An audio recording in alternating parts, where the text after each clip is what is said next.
test of the NOAA weather radio warning device.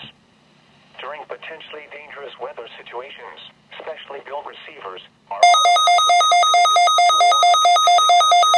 Tests of these receivers normally are conducted by the National Weather Service every Wednesday.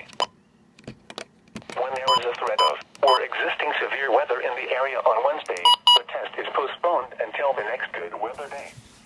The warning alarm transmitted over this and other NOAA radio stations in southern Wisconsin will normally be activated for watches and warnings that affect the following Wisconsin counties: Richland, Vernon, Adams, Juneau, Marquette, Waushara, Winnebago, Calumet, Manitowoc, Sauk, Columbia, Green Lake, Fond du Lac, Sheboygan, Dodge, Washington, Ozaukee, Iowa, Dane, Jefferson, Waukesha, Milwaukee, Lafayette, Greene, Rock, Walworth, Racine, and Kenosha. And the following Illinois counties: Stevenson, Boone, Winnebago, McHenry, and Lake, and all adjacent coastal waters of Lake Michigan.